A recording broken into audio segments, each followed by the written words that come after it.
Aspirants, कैसे हो आप सभी और कैसे चल रही है आपकी तैयारी। तो मुझे बहुत सारे इंस्टाग्राम पे और टेलीग्राम पे और यूट्यूब के कमेंट सेक्शंस में मुझे ये मैसेजेस रिसीव हो रहे थे कि प्लीज़ बीपीएससी के लिए सिलेबस एक ब्रीफ वे में या फिर एक्सप्लेन करके बता दो कौन कौन से स्टेजेस होते हैं, क्या क्या पढ़ना होता है, एवरीथिंग जो भी बीपीएससी से रिलेटेड चीज़ें हैं उसके बारे में। तो 1-to-1 रिस्पॉन्स करना मेरे लिए थोड़ा डिफ़िकल्ट प्रोसेस था कि मैं 1-to-1 रिस्पॉन्स नहीं कर पाऊँगी, इसलिए मैंने चूज़ करा कि मैं एक पर्टिकुलर वीडियो बना देती हूँ जिसमें प्रीलिम्स के स्टेजेस में क्या क्या होते हैं, मेंस के स्टेजेस में क्या होते हैं और इंटरव्यू के प्रोसेस में क्या क्या होते हैं, वो सारी बातें हम यहाँ पे करेंगे। तो सबसे पहला स्टेज होता है हमारा प्रीलिम्स का स्टेज, जो कि फर्स्ट स्टेज है हमारा। तो ये 150 मार्क्स के होते हैं। इसमें टोटल आपको 2 आवर्स टाइम मिलेंगे। 1/3 नेगेटिव मार्किंग होती है। तो ये प्रीलिम्स का प्रोसेस है और इसमें जो क्वेश्चंस होते हैं वो ऑब्जेक्टिव होते हैं, जीएस से रिलेटेड क्वेश्चंस होते हैं। इसमें आपको हिस्ट्री, जिसमें कि इंडियन हिस्ट्री और बिहार हिस्ट्री दोनों पढ़नी होती है। फिर ज्योग्राफी, बिहार और इंडिया दोनों की। पॉलिटी, इंडियन पॉलिटी पढ़नी होती है, बिहार की भी पॉलिटी थोड़ी बहुत आपको पढ़नी पड़ेगी। उसके बाद इकोनॉमिक्स होती है, करंट अफेयर, मेंटल एबिलिटी। तो ये सारे आपको साइड में ऐसे दिख रहे होंगे सारे कि कौन कौन से सब्जेक्ट्स हमें प्रीलिम्स में पढ़ने होते हैं। तो मैं आपको एक पेन और पेपर के थ्रू ही दिखा देती हूँ कि क्या क्या पढ़ना होता है, which will be more beneficial to you guys. और बाकी सारा कुछ स्क्रीन पे शेयर होते रहेगा कि क्या क्या सिलेबस है। चलिए तो अभी दिखाते हैं आपको। सो यहाँ पे देख सकते हो, ये है प्रीलिम्स का सिलेबस, जिसमें कि जीएस के पोर्शंस होते हैं और ये ऑब्जेक्टिव इन नेचर होता है, जिसमें आपको 2 आवर्स की टाइमिंग, 150 मार्क्स के क्वेश्चंस होते हैं एंड 1/3 निगेटिव मार्किंग होती है। तो ये सारे पोर्शंस मिला के 140 मार्क्स के क्वेश्चंस बनते हैं और मेंटल एबिलिटी का 10 मार्क्स का होता है। तो मेंटल एबिलिटी में आपको मैथ्स एंड रीजनिंग दोनों हो सकती है। ये श्योरिटी नहीं है कि इसमें ज़्यादा रीजनिंग होगा या मैथ्स होगा, दोनों इक्वल भी हो सकते हैं, या रीजनिंग कभी ज़्यादा हो सकता है, कभी मैथ्स कम हो सकता है, या मैथ्स भरा हो रीजनिंग कम हो। तो ये प्रोपोर्शन रहता है प्रीलिम्स के सिलेबस में और प्रीलिम्स के एग्जाम्स में, जिसमें आपको general science, geography, Indian history, Bihar history, Indian polity and economy, Indian national movements, role of Bihar in independence movements, in events of national and international importance along with mental ability पढ़नी होती है prelims को crack करने के लिए। इसकी book list की भी बात करेंगे, पहले मेंस की बात कर लेते हैं फिर बुक लिस्ट पे आएंगे। तो चलिए मेंस पे चलते हैं। यहाँ पे देख सकते हैं BPSC syllabus for mains exam है, जिसमें कि हर सब्जेक्ट के लिए आपको 3 आवर्स का टाइम दिया जाता है। सबसे पहले जनरल हिंदी आती है, जिसमें एसे, ग्रामर, सिंटेक्स एंड समराइजेशंस इंक्लूडेड होते हैं। ये क्वालिफाइंग इन नेचर होता है, 100 मार्क्स का होता है। जीएस 1 पेपर में Indian cultural, modern Indian history, current international and national events, statistical analysis, diagrams and graphs आते हैं, जो कि 300 मार्क्स के होते हैं।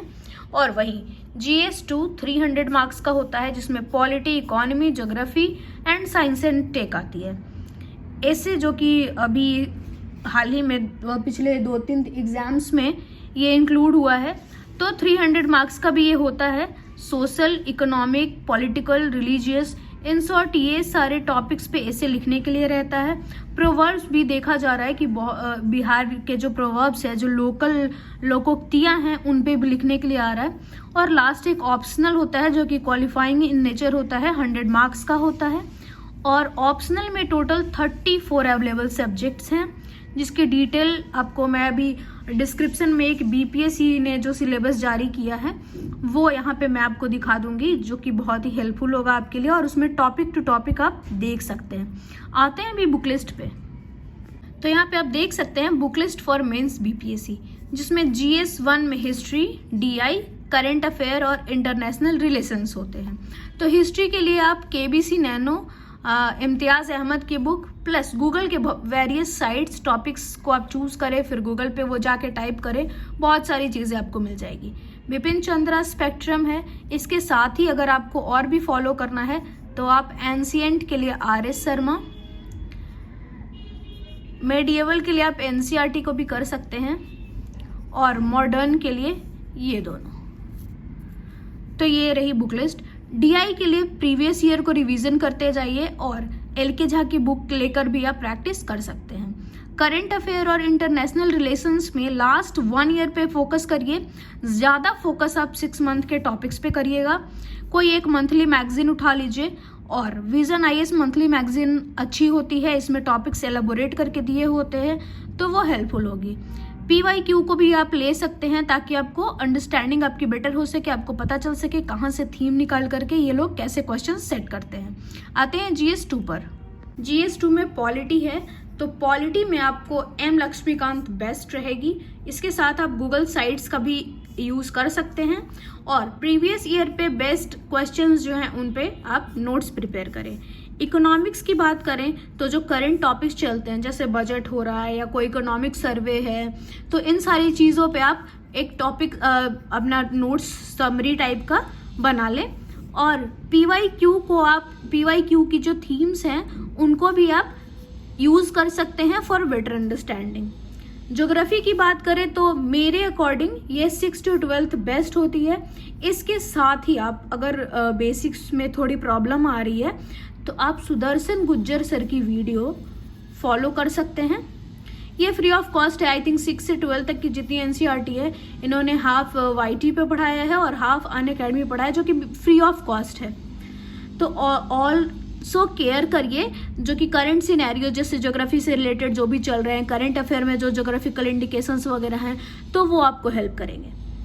बात अगर साइंस एंड टेक की करें तो नोट्स प्रिपेयर करिए थीम के बेसिस पे। विजन आईएएस या फिर परफेक्शन आईएएस की भी अच्छी होती है, मेंस एनालाइजर जो होती है वो भी आप यूज़ कर सकते हैं, प्लस गूगल तो बेस्ट है ही। तो ये सारा GS2 के लिए था। अब इसके अकॉर्डिंग अगर आपको जो भी और भी बहुत सारे बुक्स हैं अगर आप उन पे रिलायबल हैं तो आप वो भी यूज़ कर सकते हैं। नेक्स्ट आते हैं एसे पे। तो एसे पे जैसे मैंने आपको पिछले वीडियो में भी दिखाया कि अभी जस्ट पीछे दिखाया कि एसे के वेरियस टॉपिक्स होते हैं, तो ये सारे टॉपिक्स भी एसे के लिए होते हैं। एक ड्राफ्ट तैयार कर लीजिए, जैसे इंट्रोडक्शन लिखना है, फिर बॉडी लिखना है, फिर कंक्लूजन लिखना है या फिर उसके प्रॉज एंड कॉन्स लिखने हैं। तो एक ड्राफ्ट तैयार कर लीजिए, उसके बाद उस पर प्रैक्टिस ज़्यादा से ज़्यादा करने की कोशिश करिए ताकि आपको अच्छे मार्क्स मिल सकें। तो ये था टोटल। और अभी बात अगर करें 71st BPSC की, ओके, तो अकॉर्डिंग टू कैलेंडर ये 30th सितंबर को होगा 2025 में और जनवरी में इसके मेंस होंगे। तो ये 70th BPSC का अकॉर्डिंग टू कैलेंडर डेट है। और बाकी अगर इसमें भी आपको कोई प्रॉब्लम आती है तो आप मुझे कमेंट करो या फिर मुझे आप डायरेक्ट DM भी कर सकते हो। बाकी अभी देखते हैं। तो यही था जो भी अभी आपको मैंने सिलेबस दिखाया 71st BPSC के लिए और मेंस के लिए भी यही था। अब बात आती है कि मेंस पहले करें या प्री पहले करें। तो अगर आप मेंस की तैयारी स्टार्ट से करते हो और आपके पास 1 से 1.5 साल है तो आप अगर जैसे मेंस की तैयारी करोगे तो बहुत सारे टॉपिक्स प्री के भी क्लियर होंगे। बट जैसा 70th BPSC में हुआ कि फैक्चुअल क्वेश्चंस आ गए थे और 1 लाइनर पे बच्चों ने ध्यान नहीं दिया था, तो वहाँ पे हम लैग कर गए थे और बहुत अच्छे स्टूडेंट्स का भी इस बार नहीं हो पाया अनफॉर्चुनेटली, क्योंकि 1 liner is difficult. I think 1 liner में आप स्टेटमेंट लगा के या फिर कुछ ऐसा हिंट लगा के नहीं कर सकते। 1 लाइनर जो फैक्ट है उसी को आंसर करना है, तो आप वहाँ पे एलिमिनेट या फिर कुछ नहीं कर सकते। हाँ, एलिमिनेशन का थोड़ा बहुत चांसेस होता है but 1 liner is difficult I think. तो ये है। और अगर बात आती है जैसे बच्चे पूछते हैं कि अभी 11th में है तो कहाँ से स्टार्ट करें या फिर ग्रेजुएशन फर्स्ट ईयर में है, तो मैं ग्रेजुएशन ख़त्म होने के पहले तक का बता देती हूँ कि जो जैसे मैंने किया, मुझे अगर BPSC करना था तो भी जैसे ग्रेजुएशन मेरा हो रहा था मैं उसी टाइम अगर करती तो आई थिंक मैं बेटर कर सकती थी।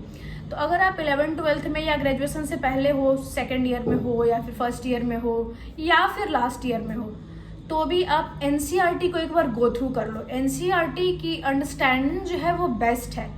आपको लैंग्वेजेस समझ में आएंगे, आपको किसी भी आंसर को फ्रेम करना समझ में आएगा, कीवर्ड्स आपको याद होंगे।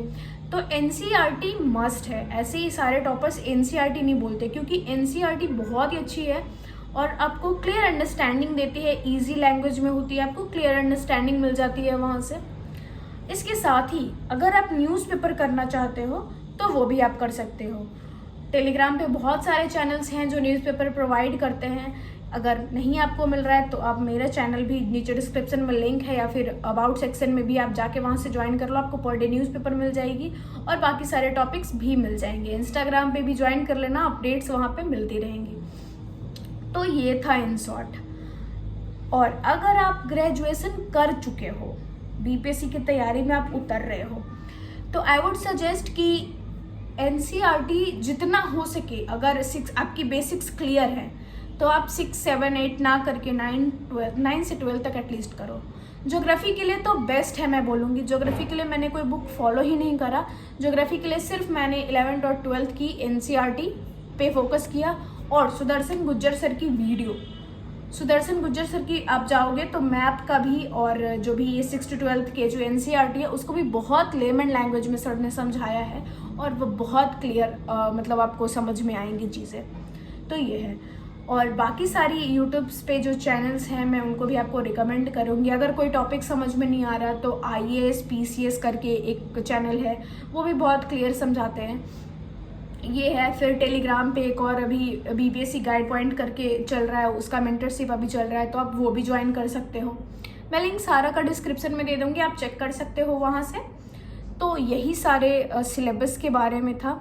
इसके अलावा अगर कोई भी क्वेरी हो तो let me know in the comment section guys, और you can direct message me on the Instagram और टेलीग्राम एज वेल।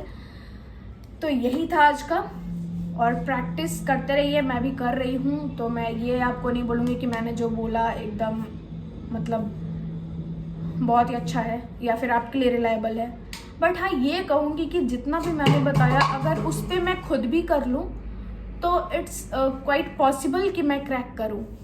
बट कहीं ना कहीं चीज़ें छूट जाती हैं, रह जाती हैं, इसकी वजह से थोड़ी प्रॉब्लम्स आ जाती हैं। इसके अलावा भी अगर कुछ रह गया हो मेरे से तो I am so sorry for that.